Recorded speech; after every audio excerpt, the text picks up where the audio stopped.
Hello, this is Pastor Rick. I want to welcome you to this special edition of Table Talks, where we're going to focus in on Halloween, celebration of Halloween. What's a Christian to do?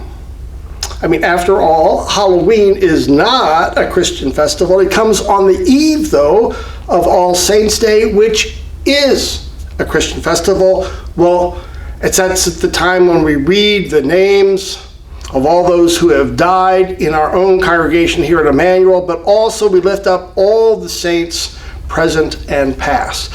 But we're not there yet. We're at this Halloween tradition, which really comes, as you will hear, from Ireland, as they brought some of their pagan traditions that they had melded together with All Saints' Day, and they brought them here in the 19th century. And boy, when festivals like that hit America, they could take off and thrive. But here's why I'm asking the question, what should Christians do? When I was talking to my daughter about our grandkids, Benny and Jamie, 7 and 5, when she asked them what their favorite holiday was, okay, it was not Thanksgiving, okay, we get that, right? That's more of an adult type of thing. Wasn't Easter. They like Easter. And the big surprise, it was not Christmas. Even Christmas, they love Halloween. So she's got to put out, all the witches and the ghosts and the jack-o'-lanterns and all the fall decorations around the house. And they all have been thinking, Jamie and Benny, for weeks about the costume that they want Mom to make for them, because no, they don't want to go to the store and buy it. And they've got all sorts of ideas, and they get dressed up, and they have the best time. Now, I mention that because in a lot of churches, they prohibit the celebration of Halloween. Usually under the rubric, it's pagan, and it celebrates evil. Other churches say, what's the problem? It's like a game. You're just having fun with a game, with dress up. We're not glorifying evil, but we're having fun as a family. So now what's a Christian to do? Well, first of all, let's look back into the history, because boy, the church and Halloween have always played closely together. It comes actually from the Celtic tradition, old BC Celtic tradition, when at this time it was sort of the end of the summer and fall. You're entering into the winter, and right at this end of October, beginning of November, the Celtics felt that the division between heaven and earth was melting away. It was at its thinnest. It was called a thin time. And they had these rituals, festivals called Soyam. And there they realized at this time of the year, and only at this time, that malevolent spirits would emerge, because again, there wasn't that large gap now between heaven and earth. And these spirits would come and wander around, kind of like the Catholic purgatory ideas, of wandering around, and therefore the druids and the priests would pray, both to interpret the future, the oracles were given, but also you needed protection at this time because of the spirits just kind of walking around aimlessly. And so they would have festivals, they'd dress up in scary costumes to ward off the evil spirits. Now, a lot of those traditions then were brought in to the United States. But here, even before they came here, the Roman Catholic Church, especially Pope Benedict, in the 8th century, he was trying to baptize these rituals, trying to get rid of them, actually. And so he then declared this special day to celebrate All Saints. It was at the same time as this Soyam in Ireland, and the whole idea was to make it more Christian, to try to get rid of the old pagan practices and bring in new recognition of the saints past and present. And he built this oratory in Rome. He brought in the bones of the saints, had a big celebration, and the Irish didn't care. And so these two celebrations of Soyam, pagan celebrations, and the All Saints' Day were kind of placed together. And that's when the Reformation happens, it was on the eve of All Saints' Day, at that time, we call it now Halloween, that Martin Luther nailed it. He went to the Wittenberg door and put his 95 Theses on the door, which began the Reformation, which we celebrate this weekend. But again, the Irish bring these customs to the United States, and we want to watch a small film now, which tells then the story of the church's All Saints' Day and the Irish traditions, all brought to the United States. Let's watch that right now.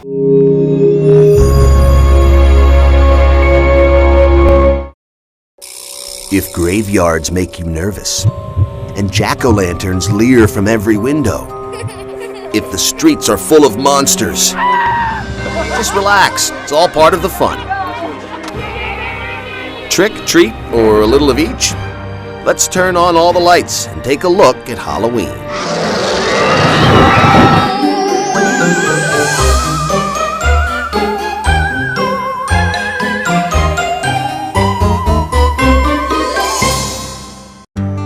Ages ago, when history was short and winters were dark, tribes of Celtic farmers believed there was one day a year where the season of life meets the season of death, when malevolent spirits could rise from their graves and walk amongst the living. It was Celtic Ireland, BC, and that day was called Samhain, the Celtic word for summer's end. On a day when so many spirits lurked, Druid priests tried to foretell whether their villages would survive the winter. Ordinary Celts lit great bonfires and disguised themselves to repel and confuse the spirits. In the 8th century, in a likely attempt to distract the Celts from their pagan practice, Pope Gregory III established All Hallows Day, a day honoring all saints, known and unknown, on November 1st. Europeans accepted the new holiday, but saw no reason not to enjoy their traditional rituals as well, and soon Samhain became known as All Hallows Eve. From there, it was a short walk to the name we all know today, Halloween. Predictably, such a heathen tradition was of no interest to America's first Puritans, and so it, like Europe, was left behind. Until the mid-19th century, when a potato famine drove over 1 million starving Irish and their folklore across the Atlantic and into America's port cities. An ocean from home and immersed in a cultural melting pot, their traditions began to change. The roaring bonfires shrank to lanterns carved from gourds, the first jack-o'-lanterns, and the Celts' demonic disguises became the sinister costumes of modern-day Halloween. The origins of trick-or-treating remain unclear.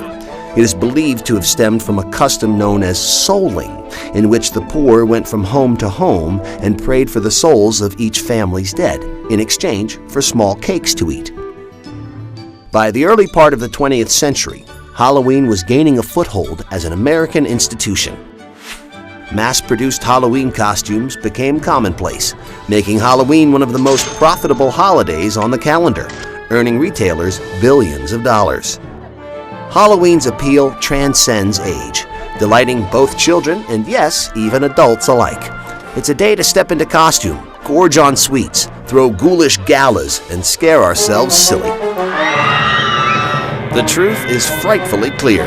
Not even a silver bullet could stop Halloween now.